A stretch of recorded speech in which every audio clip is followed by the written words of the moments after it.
Já o que chega muito de pergunta pra gente e que a gente tem, assim, alterações, assim, dúvidas e questionamentos, assim, muito frequentes são em relações aos quadros de dor lombar agudizadas ou não na época do verão aí, que é a época que a gente está vivendo. Então, esse tipo de dor, que geralmente é uma dor mais aguda, é aquele paciente que tinha uma dorzinha e de repente ele desencadeia com uma dor excruciante, ou aquele paciente que nunca teve dor e nessa época começa a apresentar um quadro de dor mais intenso, de moderada a alta intensidade. Então, a gente tem aí na época do verão uma incidência diferente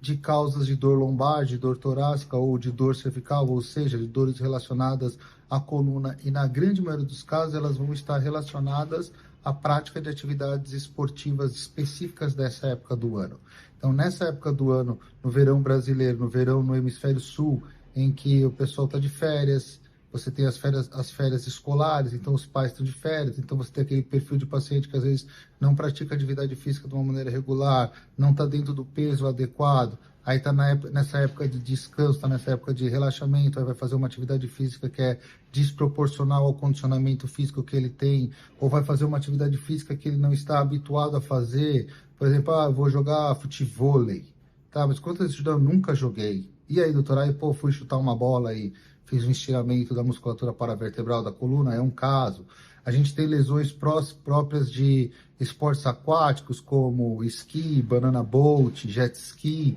que pode desencadear dor lombar, porque também são atividades esportivas de que o paciente não está acostumado a desenvolver e acaba desenvolvendo nessa época do ano. Então, existe uma incidência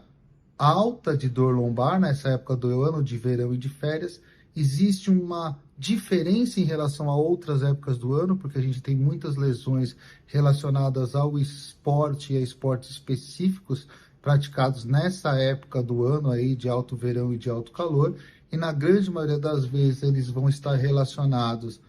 a pacientes que não estavam habituados a fazer aquela atividade, resolveram fazer aquela atividade, ou pacientes que estão no período de férias e acabam fazendo, às vezes, até atividades que eles estavam habituados a fazer, mas sem alongamento físico, sem alongamento prévio satisfatório, sem estar com o corpo quente para uma atividade de uma intensidade maior, então acaba fazendo a coisa de uma maneira mais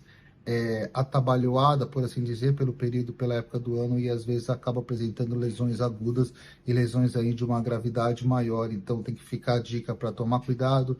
tentarem fazer o que estão habituados, sempre esportes, principalmente esportes novos, de maneira lenta e gradual, e na presença de qualquer sintoma de dor ou de desconforto na região lombar, nos membros inferiores, na região torácica ou cervical, procurar atendimento médico com a maior brevidade, antes que esse quadro de dor se agrave, se intensifique ou possa se tornar uma coisa mais grave aí.